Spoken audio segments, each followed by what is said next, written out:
इंसानों की बस्ती में एक राजा था जो बहुत दयालु था। उस राजा की एक छोटी सी प्यारी सी बेटी थी जो हर समय अपने महल की खिड़की पर बैठी उड़ते हुए पक्षियों को देखती थी।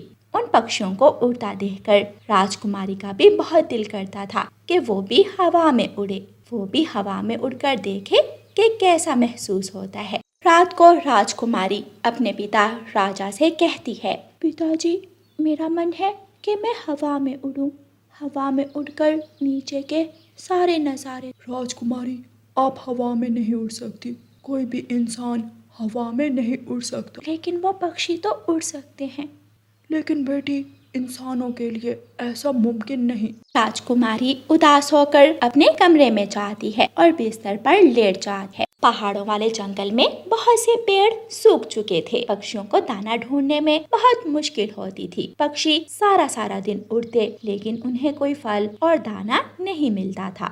रानो चिड़िया, सुबह से उड़ रहा हूँ, लेकिन मुझे कहीं से भी दाना नहीं मिला। तुम्हारे पास कुछ है तो मुझे भी दे दो। हाँ, मेरे पास थोड़ा सा दाना है, वो मैं आपको दे दूंगी। तोता और कबूतर भी वहाँ आ जाते हैं। अब तो इस जंगल में रहना बहुत मुश्किल हो गया है। मैंने सुना है कि इंसानों की बस्ती में एक राजा है, उसके पास बहुत सा खजाना है। क्या पता अगर हम उसके पास जाएं तो वो हमें भी भोजन दे दे। मैंने भी यही सुना है। हमें एक बार उस राजा के पास जाना होगा। हम उसे अपनी समस्या बताएंगे तो वो हमारी मदद ज़रूर करेंगे। फिर सब पक्षी इंसानों की बस्ती की तरफ उड़ते हैं। वो सब राजा के महल में पहुंच जाते हैं। राजा जी, हमारे जंगल में सूखा आ गया है, हमारे लिए दाना मिलना मुश्किल हो गया है, आप हमारी कुछ मदद करें। मैं तुम सब पक्षियों को एक एक अनाज की बोरी दूंगा, लेकिन उसके बदले मेरी बेटी की इच्छा पूरी करना होगी आप सबको। आप बताइए, क्या इच्छा है आपकी बेटी की? संतरी, जाओ मेरी बेटी को बुला कर लाओ। संतरी जाता है और राजकुमारी को बुला कर लाता है। बेटी, इन पक्षियों को आप अपनी इच्छा बताओ। मैं जब आप सबको आसमान में उड़ता देखती हूँ तो मेरा भी बहुत मन करता है कि मैं ऐसे ही उड़ूँ। क्या आप सब मुझे हवा में उड़ा सकते हो? ज़रूर ज़रूर राजकुमारी, इसमें कौन सा मुश्किल वाली बात है। बस आप हमें थोड़ा समय दें, फिर आप भी हमारी तरह हवा में उड़ेंगी। सब पक्षी हैरानी से कालू कौवे की तरफ देखते हैं और महल से बाहर जाते हैं। कालू कौवे, कभी तुमने किसी इंसान को हवा में उड़ते देखा है? इंसानों का शरीर भारी होता है, वो उड़ नहीं सकते। तुम भी तो इतने मोटे हो, तुम तो उड़ लेते हो। वो राजकुमारी भी उड़ लेगी। हम सब अपना अपना पंख तोड़ेंगे और उनसे बड़े से 2 पंख बनाएंगे। देखना, वो उन 2 पंखों को जब हिलाएगी तो हवा में उड़ेगी। ठीक है, हम ऐसा कर लेते हैं, लेकिन अगर राजकुमारी ना उड़ी तो तुम्हारी खैर नहीं। फिर सब पक्षी अपना अपना एक एक पंख तोड़ते हैं और उन पंखों को इकट्ठा करके 2 बड़े से पंख बना लेते हैं। शेले राजकुमारी, इन पंखों को ऐसे हमारी तरह हिलाएं। राजकुमारी उन पंखों को जोर जोर से हिलाती है, लेकिन वो उड़ नहीं पाती। राजकुमारी रोने लग जाती है। आप सब मेरे साथ मजाक कर रहे हैं, मैं तो उड़ ही नहीं पा रही। राजकुमारी, रोए मत, हमें एक मौका और दें। फिर सब पक्षी अपने जंगल वापस जाते हैं और जंगल जाकर योजना बनाते हैं। दूसरे जंगल में एक वैज्ञानिक बुलबुल रहती है, हमें उसके पास जाना चाहिए, वो हमें कोई ना कोई हल जरूर बताएगी। हाँ, वो काफी आविष्कार करती है, वो हमें इस मसले का कोई ना कोई हल जरूर बताएगी। वो सब दोस्त उड़ते हैं और वैज्ञानिक बुलबुल के पास जाते हैं। वैज्ञानिक बुलबुल, इंसानों की बस्ती में एक राजकुमारी है जो उड़ना चाहती है, लेकिन हमें समझ नहीं आ रही कि उसे कैसे उड़ाएं। क्या आप हमें कोई तरीका बताएंगी? तुम सब एक उड़न खटोला बनाओ, जब वो उसमें बैठेगी तो वो उड़न खटोले के साथ साथ उड़ेगी। वैज्ञानिक बुलबुल, आप हमें बता दें कि उड़न खटोला को बनाने के लिए हमें किन चीजों की जरूरत है। आप जाएं और जंगल से लकड़ियां, एक बड़ा सा कपड़ा और एक रस्सी ले आएं। पक्षी जाते हैं और बुलबुल की बताई हुई चीजें ले आते हैं और जैसे जैसे वैज्ञानिक बुलबुल बताती है वैसे वैसे वो उड़न खटोला बना लेते हैं। मैं इसमें बैठकर देखता हूँ पहले। लेकिन वो उड़न खटोला नहीं उड़ता। लगता है हमारी मेहनत फिर से बेकार गई, ये तो नहीं उड़ा। अभी एक चीज की कमी है, जाओ जाकर एक गैस का सिलेंडर लेकर आओ। अब हम वो कहाँ से लेकर आए? वो तो हमें जंगल से नहीं मिलेगा। मैं एक बार किसान की पत्नी के पास गई थी, उसके पास गैस का सिलेंडर था। आओ कबूतर, हम किसान की पत्नी से गैस का सिलेंडर लेकर आते हैं। फिर चिड़िया और कबूतर उड़ते हैं और किसान के घर की तरफ जाते हैं। चिड़िया किसान की पत्नी को सारी बात बताती है। और माँ जी, अब हमें गैस वाला सिलेंडर चाहिए ताकि हम उस उड़न खटोले को उड़ा सकें। ठीक है चिड़िया, लेकिन इस्तेमाल करने के बाद मुझे वापस दे जाना। फिर चिड़िया और कबूतर गैस का सिलेंडर लेकर जंगल जाते हैं। बुलबुल गैस का सिलेंडर उड़न खटोले के दरमियान में लगाती है और उड़न खटोला उड़ने लग जाता है। सब पक्षी बहुत खुश होते हैं। फिर सब पक्षी उड़न खटोले में बैठते हैं और इंसानों की बस्ती में राजा के महल की तरफ जाते हैं। राजकुमारी, अब आप भी हमारी तरह हवा में उड़ेंगी। आपको बस इस उड़न खटोले में बैठना है। राजकुमारी उड़न खटोले में बैठती है और उड़न खटोला ऊपर उड़ने लगता है। राजकुमारी उड़न खटोले में बैठी उड़ रही थी। सब पक्षी भी राजकुमारी के साथ साथ उड़ रहे थे। राजकुमारी बहुत खुश थी। उसकी सबसे बड़ी इच्छा पूरी हो गई थी। वो उड़न खटोले में बहुत देर तक उड़ती है और बहुत सारी जगहों को देखती है। और फिर सब पक्षी उड़न खटोले की रस्सी पकड़कर उसे नीचे ले आते हैं। पिताजी, आज मैं बहुत खुश हूँ। आप सब पक्षियों का बहुत शुक्रिया मुझे हवा में उड़ाने के लिए। मैंने अपनी बेटी को पहली बार इतना खुश देखा है। मैं आप सबको 2-2 अनाज की बोरियां दूंगा।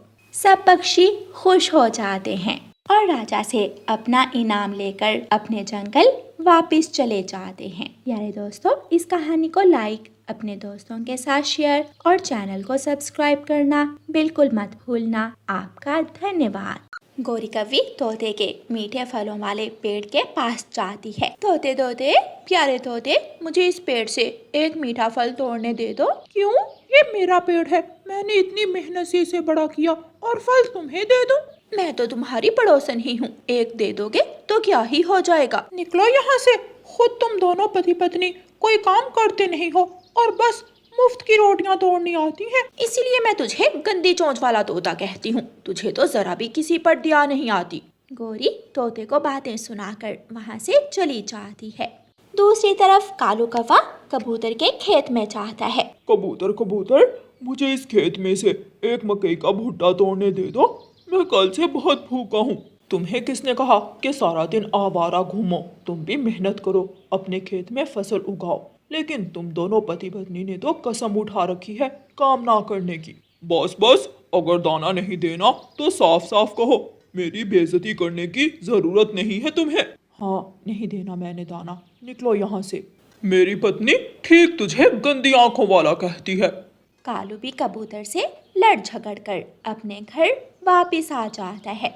कालू, कालू जी, आज मैं तोते से मीठा फल लेने गई तो उसने मुझे इतनी बातें सुनाई और फल भी नहीं लेने दिया। हाँ, मुझे भी आज कबूतर ने दाना देने से इनकार कर दिया। कितना मजा आ जाए अगर ये सारा जंगल खाली हो जाए, वो तोता और कबूतर यहाँ से चले जाएं और उनके पेड़ और खेत पर हमारा कब्जा हो जाए। हाँ, फिर हमें रोज रोज दाना लेने भी नहीं जाना पड़ेगा। लेकिन हम ऐसा करेंगे कैसे? तुम ऐसा करो, अपने मामा जी के पास जाओ। उनके पास तो इतने शैतानी ख्याल होते हैं, वो जरूर तुम्हें कोई विचार बताएंगे। फिर कालू कौवा अपने मामा जी के पास दूसरे जंगल जाता है और उन्हें सब बताता है। भांजे, अगर तुम जंगल को खाली करना चाहते हो तो उन्हें बताओ कि आज रात बहुत तेज तूफान आने वाला है, जिससे वहाँ के सारे घर टूट जाएंगे। देखना, फिर वो सब डर कर वहाँ से खुद ही चले जाएंगे। कालू कौवा घर आता है और सारी बात अपनी पत्नी गौरी कवि को बताता है। कालू जी, हम ऐसा करते हैं कि पहले जाकर रानो चिड़िया को डराते हैं, फिर रानो चिड़िया बाकी पक्षियों को जाकर बता देगी। उसकी बात तो सब पक्षी मान जाएंगे। फिर कौवा और कवि रानो चिड़िया के घर जाते हैं और दरवाजे पर दस्तक देते हैं। रानो चिड़िया बाहर आती है। क्या हुआ कालू और गौरी, मुझसे दाना लेने आए हो? अरे रानो बहन, तुम्हें नहीं पता कि रात को जंगल में क्या होगा? नहीं, क्या होने वाला है? रात को बहुत तेज तूफान आने वाला है। मैं और गौरी तो अपना अपना सामान पैक करके जाने लगे हैं यहाँ से। लेकिन आपको किसने बताया? हमें मौसम का संदेश देने वाला पक्षी बता कर गया है।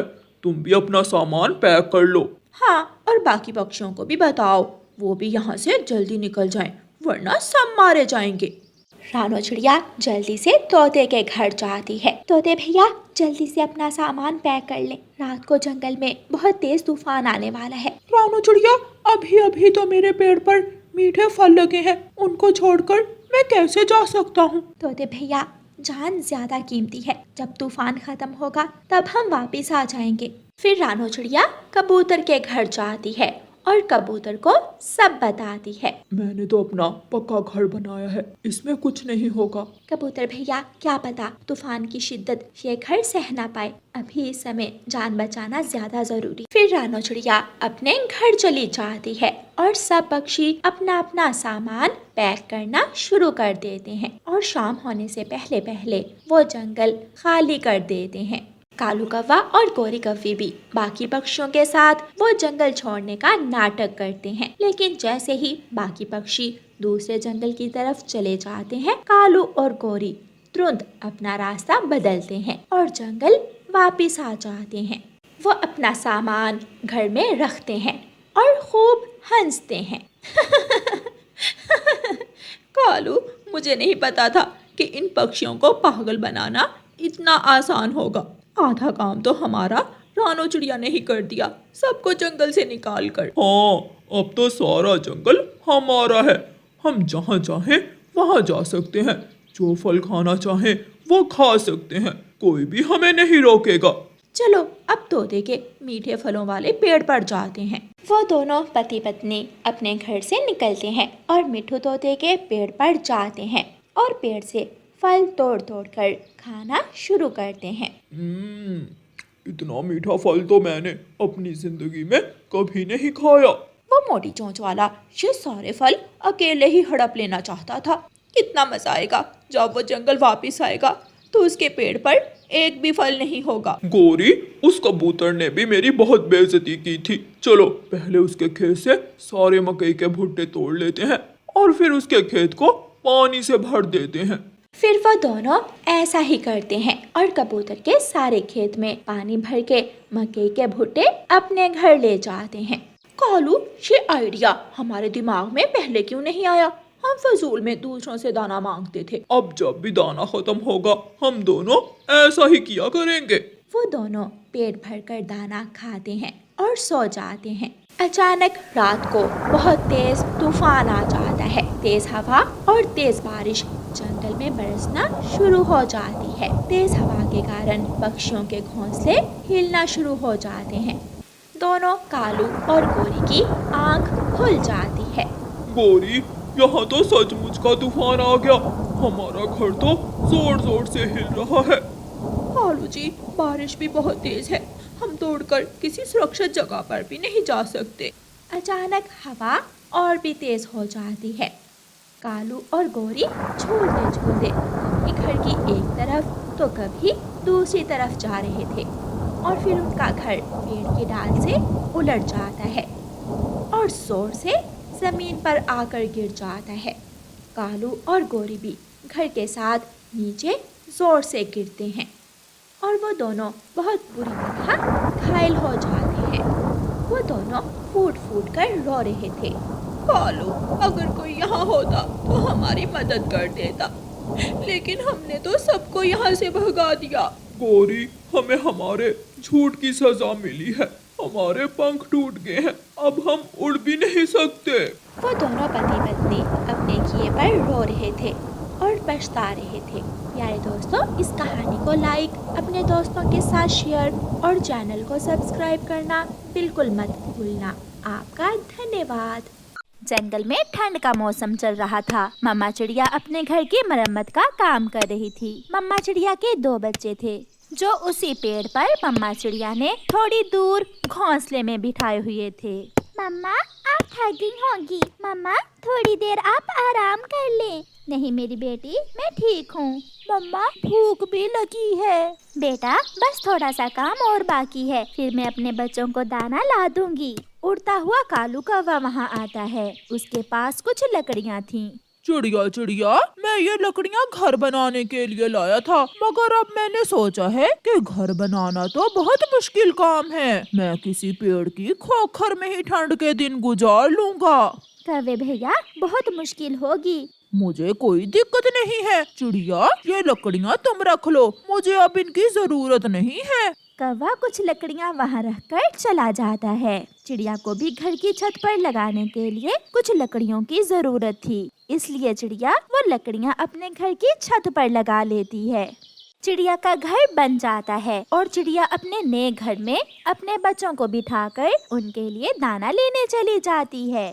चिड़िया, क्या आपका घर बन गया है? हाँ मिठू, मुझे कुछ लकड़ियों की जरूरत थी, वो कालू कौवा मुझे दे गया था। कालू कौवा? वो तो बहुत आलसी है, वो कहाँ से तुम्हारी मदद करवाने आ गया? मदद नहीं मिठू, वो लकड़ियाँ अपना घर बनाने के लिए लाया था। बाद में उसका विचार बदल गया और अब वो पेड़ की खोखर में रहेगा। चिड़िया अपने बच्चों के लिए दाना लेकर चली जाती है। दूसरे दिन ठंड बढ़ने के साथ ही आसमान से बर्फ भी गिरने लगती है। कालू कौवे को अब टूटे हुए तिनकों के घोंसले में ठंड बहुत सता रही थी, इसलिए कालू कौवा पेड़ की खोखर में छुपने के लिए जाता है। वो पेड़ की खोखर में जाकर बैठ जाता है। यहाँ ठीक है, यहाँ ठंडी हवा भी नहीं है और गर्म भी है। कौवा अभी करवट बदल ही रहा था कि वहाँ एक नाग आ जाता है। कौवे, दुष्ट कौवे, इस खोखर में मेरा घर है, भाग जाओ यहाँ से, वरना मैं तुम्हें जान से मार दूंगा। नाग जी, गर्मियाँ थी जब से मैं इस खोखर पर नजर रखे हुए हूँ और अब तुम आगे अपना अधिकार जिताने। मैंने कहा तुम जाओ यहाँ से, मैं यहाँ कई दिनों से रह रहा हूँ। करता भी तो क्या, कौवा नाग से डरता हुआ वहाँ से चला जाता है। अब उसके दिमाग में एक शैतानी आती है। वो सीधा चिड़िया के घर के दरवाजे पर जाकर दस्तक देता है। कौवे भैया, जल्दी से बताओ क्या बात है, बाहर तो बहुत ठंड है। चिड़िया, बहुत ठंड है इसलिए तो मैं यहाँ आया हूँ। वो ऐसा है कि तुम मुझे मेरी वो लकड़ियाँ वापस दे दो। ये सुनकर चिड़िया हैरान हो जाती है। क्या कहा कौवे? लकड़ियाँ वापस दे दो, जो लकड़ियाँ मैं तुम्हें देकर गया था वो तुम मुझे वापस दे दो। मगर कौवे, मैंने वो लकड़ियाँ अपने घर की छत में लगा ली। तो फिर अपने घर की छत मुझे दे दो। कौवे, शर्म करो, घर की छत तुम्हें देकर मैं कहाँ जाऊंगी। चिड़िया, जो भी है मुझे मेरी लकड़ियाँ वापस लेनी है। मैं नहीं दूंगी। मैं लूँगा, मैं देखता हूँ तुम मुझे कैसे नहीं देती हो मेरी लकड़ियाँ। शोर सुनकर चिड़िया का पड़ोसी कबूतर वहाँ आ जाता है। रुको रुको, क्या हुआ चिड़िया और कौवे, क्यों लड़ रहे हो? फिर चिड़िया कबूतर को सारी बात बताती है और अब मुझसे ये लकड़ियाँ लेने आ गया है। यार कबूतर, वो मेरी चीज थी, मुझे जरूरत है, मैं लेने आ गया। चिड़िया, ठंड के दिन है, ये बेचारा जाए भी तो कहाँ। तुम ऐसा करो, इसे कुछ दिन अपने ही घर में रख लो। अगर तुम इसे छत से लकड़ियाँ उतार कर दोगी तो तुम भी ठंड से मरोगी। चिड़िया मान जाती है और कौवा चिड़िया के घर में चला जाता है। वहाँ उस कोने में रखो अपना घोंसला, और हाँ, हमसे ज्यादा फजूल बातें न करना। बच्चे बहुत हैरान होकर कालू कौवे को देख रहे थे। मुझे तो नींद आ रही है, मैं तो चला सोने। कौवा सो जाता है।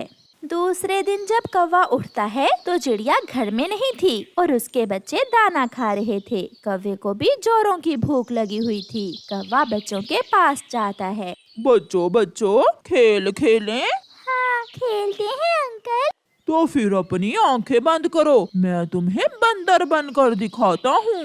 ये सुनकर बच्चे हंसने लग जाते हैं। बच्चे अपनी आंखें बंद करते हैं और कालू कौवा जल्दी से उनका दाना उठाकर खा जाता है। कौवे अंकल, अब आंखें खोल ले। कल बनूंगा मैं बंदर, आज मुझे भूल गया कि बंदर कैसे बनते हैं। फिर कौवा चुपके से जाकर अपने घोंसले में लेट जाता है। कबूतर भैया, आपने तो मेरे गले मुसीबत ही डाल दी है। वो कालू का बच्चा सारी रात जोरों से खराटे मारता रहता है और मुझे सोने भी नहीं देता है। चिड़िया, गलती तुम्हारी है, तुमने उस बुरे कौवे से लकड़ियाँ क्यों ली? हाँ कबूतर, मुझसे भी गलती हो गई। उस शाम चिड़िया अपने घर में गरम गरम खिचड़ी बनाती है। कोने में बैठा हुआ कौवा चिड़िया को गौर गौर से देख रहा था। गंध तो कमाल की है। चिड़िया, क्या बना रही हो? आज मैं अपने बच्चों के लिए खिचड़ी बना रही हूँ। जब खिचड़ी बन जाती है तो चिड़िया एक बर्तन में थोड़ी सी खिचड़ी डालकर कौवे को दे देती है। अभी गर्म है, ठंडी करके खाना कौवे। चिड़िया तुम बहुत अच्छी हो। मगर तुम बहुत बुरे हो, मुफ्त में ही मेरे गले पड़ गए हो। फिर कौवा मजे मजे से खिचड़ी खा लेता है। चिड़िया के बच्चे भी खिचड़ी खा लेते हैं। प्यारे दोस्तों, इस कहानी में आगे बढ़ने से पहले जल्दी से इस कहानी को लाइक कर दें। आपका धन्यवाद। बाहर तो आज बर्फ के साथ साथ कोहरा भी बढ़ गया था, इसलिए ठंड अपने जोरों पर थी। कौवे, शुक्र करो तुम मेरे घर में हो, अगर बाहर होते तो अब तक तुम मर गए होते। चिड़िया, भोजन मुझे तुम दे देती हो, मुझे बाहर जाने की जरूरत ही क्या है। सब सो जाते हैं, मगर कालू कौवे का ध्यान तो खिचड़ी की तरफ ही था। वो आहिस्ता से उठता है और हंडिया से जाकर खिचड़ी खाने लगता है। चिड़िया की भी आंख खुल जाती है। दुष्ट कौवे, बेशरम, ये थोड़ी सी खिचड़ी मैंने अपने बच्चों के नाश्ते के लिए रखी थी और तुम इसे चट करके हो। अब मैं तुम्हें अपने घर में कभी नहीं रखूंगी। मुफ्त में नहीं रह रहा, घर की छत मेरी लकड़ियों से बनी हुई है। हाँ। फिर दूसरे दिन चिड़िया मिट्ठू के पास जाती है और मिट्ठू से कहती है, मिट्ठू, आज तुम मेरे साथ आओ, हम पहाड़ों वाले जंगल से सूखी लकड़ियाँ लेकर आएंगे। मगर चिड़िया, मेरे पास ये लकड़ियाँ हैं, तुम ये लकड़ियाँ ले जाओ, ये मजबूत भी हैं और सूखी भी। चिड़िया वो लकड़ियाँ ले जाती है। कौवा नदी पर पानी पीने गया हुआ था। चिड़िया घर की छत से कौवे की दी हुई सारी लकड़ियाँ उतारती है और वहाँ मिट्ठू से लाई हुई लकड़ियाँ लगाने लगती है। बच्चे भी अपनी मम्मा की काम में मदद कर रहे थे। थोड़ी ही देर में चिड़िया सारा काम कर लेती है। अब आएगा मजा। वो कौवा रहता भी है, खाता भी है और फिर भी चोरियाँ करता है। अब मरेगा वो ठंड में। कौवा भी आ जाता है। वो दस्तक देता है। चिड़िया, दरवाजा खोलो। चिड़िया, मैंने घर की छत बदल ली है, बाहर तुम्हारी लकड़ियों की गठरी पड़ी है, वो उठाओ और चलते बनो यहाँ से। ये सुनकर कौवा हैरान हो जाता है, मगर अब वो कुछ भी नहीं कर सकता था क्योंकि चिड़िया ने उसकी लकड़ियाँ उसे लुटा दी थीं। फिर कौवा वो लकड़ियाँ उठाकर ठंडे ठंडे मौसम में कभी इधर जाता तो कभी उधर। ऐसे ही रात हो जाती है और कौवा ठंडी रात में उन लकड़ियों पर बैठा हुआ रो रहा था। वो सोच रहा था कि अगर वो चिड़िया के घर में चोरियां ना करता तो कितने मजे से वहाँ रह सकता था।